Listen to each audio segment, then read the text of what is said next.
I rise to speak to 5 amendments in this group, standing in my name with the support of my noble friend, the Earl of Effingham.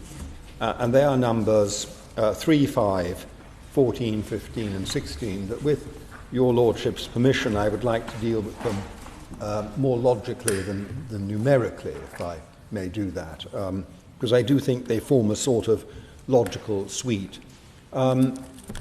At the heart of the bill, the dramatic thing at the heart of the bill is the possibility of the extension of franchising to all local transport authorities without any need for permission from the Secretary of State.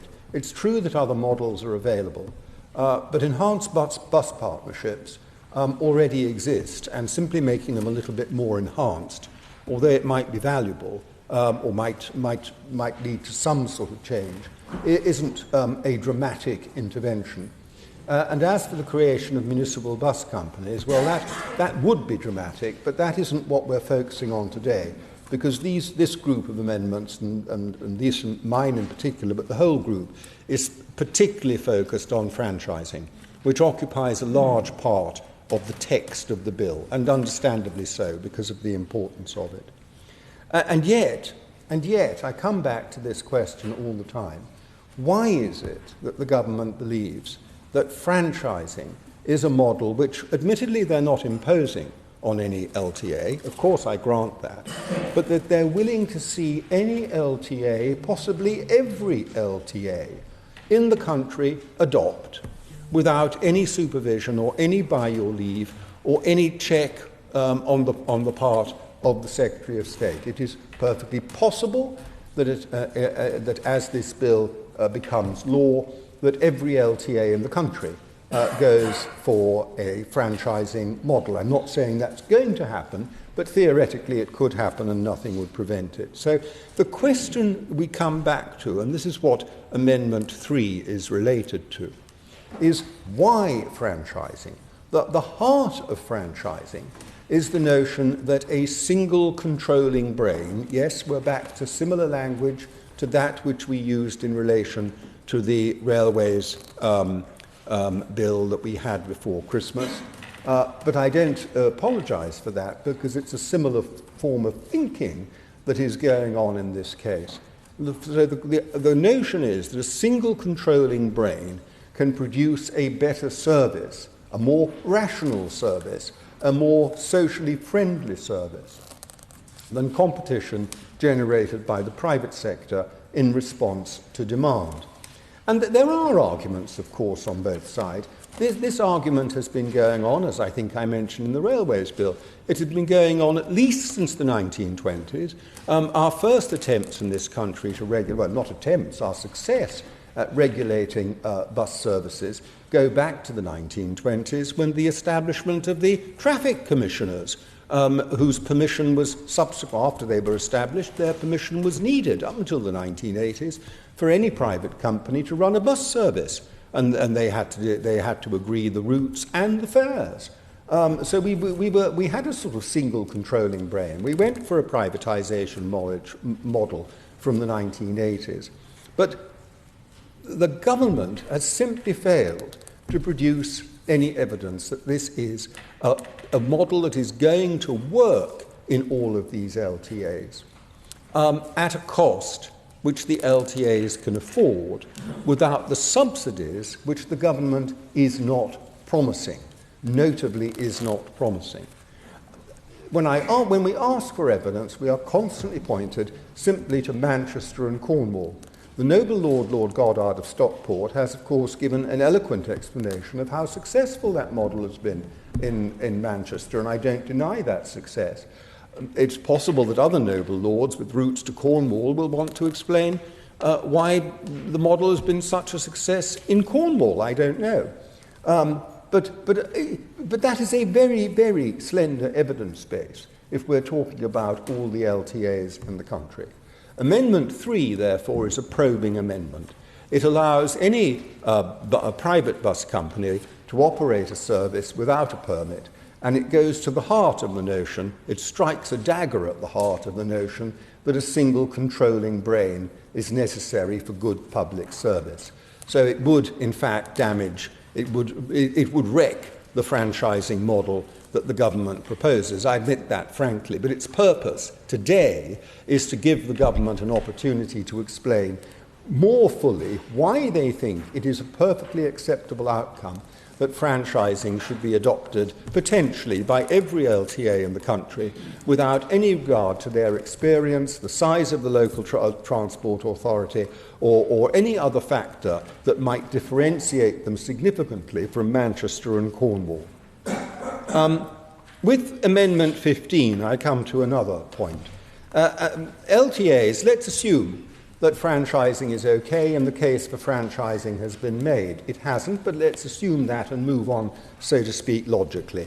Amendment 15 then says the LTA, before it embarks on doing an assessment of an introduction for introducing franchising, must set out clear objectives as to what it is trying to achieve. At the moment, the bill does not require it to do so, and it's perfectly possible to embark on a franchising model without actually setting out for the public or for stakeholders what could be achieved and what it is intended to achieve, and what alternative structures and approaches might achieve the same objectives. I think that is a genuine improvement to the working of this proposed model, because it would bring clarity right at the outset.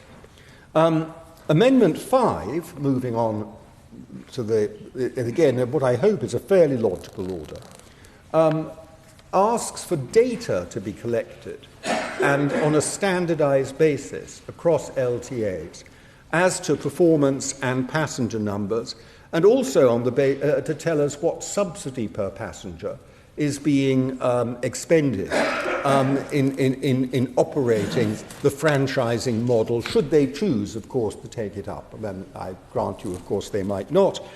We've discussed that already.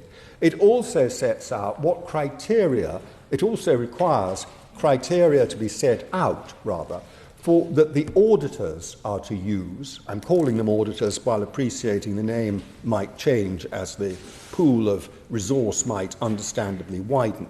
The auditors would use when assessing the plan put forward by the local transport authority. Again, I think those two things would be really helpful. We will want that data, and we will also want to know that there are clear criteria standardized across the country that auditors will be applying, not the sole criteria that they'll be applying, but some criteria that are probably going to be nationally applicable, and they should be set out by the government. That brings us then, if I may, to Amendment 14. Amendment 14 takes us on to the point where the franchising model has been established, the franchise is running, and it's not working.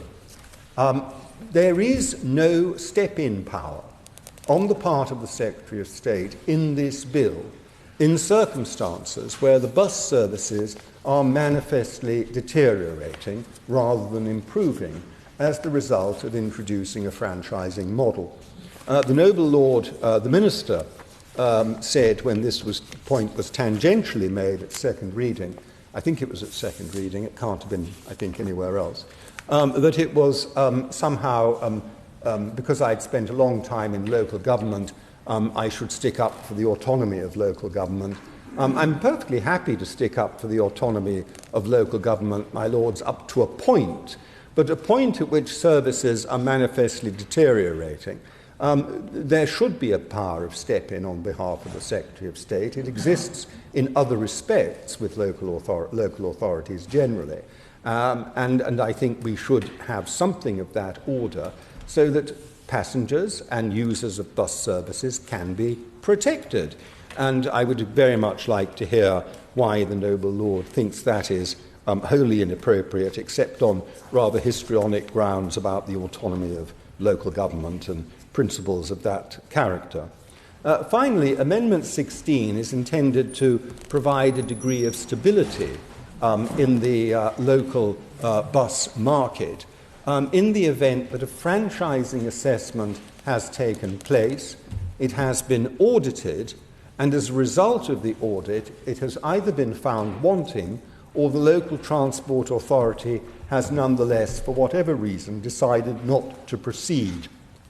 At the moment, there is no limitation on the local transport authority starting the whole process again, if they chose, almost immediately. And if that were the case, why would any private bus company continue to invest or improve services if the axe, so to speak, could be dropped on them at any moment yet again, having gone through a process where they've been told they can carry on, but the axe can be dropped again? So what Amendment 16 does is put a 5-year ban on local transport authorities recommencing that assessment process, so as to give some stability to the bus operator or operators in their area. I do think all of these amendments, except for number 3, which I admit is completely probing and would seriously damage the bill, but all of the remaining amendments, 5, 14, 15 and 16, I think are good, sensible, practical ways of improving the franchising model that the government is advancing with such enthusiasm.